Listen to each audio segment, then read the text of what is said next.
अस्सलामुअलैकुम। एग्रीकल्चर पाकिस्तान की तरफ से मैं उज़ैर अहमद किसान दोस्तों की खिदमत में हाज़िर हूँ।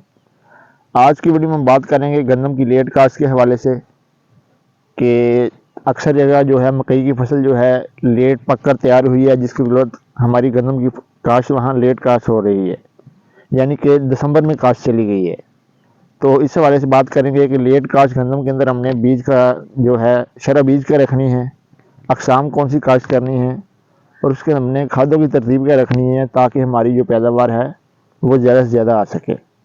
दोस्तों, सबसे पहले आपसे बात करते चलें वक्त काश्त के लिहाज से कि आप कोशिश करें कि अपनी जो गंदम की फसल है इसको 15 दिसंबर से पहले पहले काश्त मुकम्मल कर लें। इसके साथ साथ आपसे बात करते चलें कि आपने वैरायटी कौन सी काश्त करनी है। वैरायटी में आप लसानी है और शुभानी है, ये बेहतरीन वैरायटियाँ सिफारिश की जाती हैं क्योंकि इनका कद मुनासिब है और जो है दरानियाँ भी कम है, जिसकी वजह ये लेट कास्ट में काफ़ी अच्छा परफॉर्म करती हैं। तो अब बात करते चले शरह बीज के लिहाज से।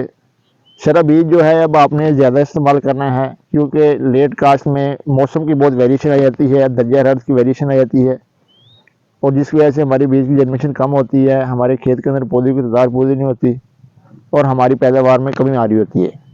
तो इसके लिए आपने कम अज़ कम 70 से 80 किलोग्राम बीज फी एकड़ इस्तेमाल करना है ताकि मौसम की वेरिएशन की वजह से जो हमारा बीज के उगाव नामुकम्मल होने की बदौलत हमारे खेत के अंदर पौधों की तादाद पूरी हो सके।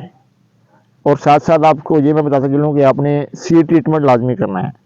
सीड ट्रीटमेंट लाजमी करने का मकसद ये है कि स्मोक की वजह से या धुंध पड़ने की वजह से हमारा बीज जो है वो काफ़ी हद तक डैमेज हो सकता है, इसलिए ज़रूरी है कि आप सीड ट्रीटमेंट लाजमी करें। अब दोस्तों, खादों के लिहाज से बात करते चलें क्योंकि जो एक ज़रूरी और अहम पहलू है, आपने ज़मीन की तैयारी के वक्त डीएपी और एसओपी की जो खादें हैं वो डाल देनी हैं और या आपने 2 बोरी नाइट्रोफॉस, 1 बोरी एसएसपी और आधी बोरी यूरिया ये मिक्स करके ज़मीन के अंदर डाल देनी है। और पहले पानी की जो खादें हैं वो आपने कोशिश करनी है कि अपनी नाइट्रोजन जो है आपने पहले पानी पे पूरा कर देना है। जितनी भी आपने अपनी फसल को नाइट्रोजन देनी है कोशिश करनी है उसका 70 से 80% जो हिस्सा है वो आप पहले पानी पे पूरा कर दें। इसका मकसद ये है कि हमारी फसल इससे शगुफ़े ज़्यादा बनाएगी, जिसकी वजह हमारा झाड़ अच्छा बनेगा और हमारी फसल पैदावार में भरपूर परफॉर्म करेगी। इसके साथ साथ जो है आपने अमाइनो एसिड, पोटाश और बायोस्टिमुलेट का स्प्रे मुख्तलिफ दौरानिया के साथ वक्फे वक्फे से करते रहना है ताकि आपकी फसल जो है ज़्यादा सर्दी में आने की बदौलत स्ट्रेस में ना आए। और गुजारिश है कि हमारे चैनल को सब्सक्राइब करें ताकि आने वाली मज़ीद मालूमात आप तक पहुँच सकें। अल्लाह ने के बाद।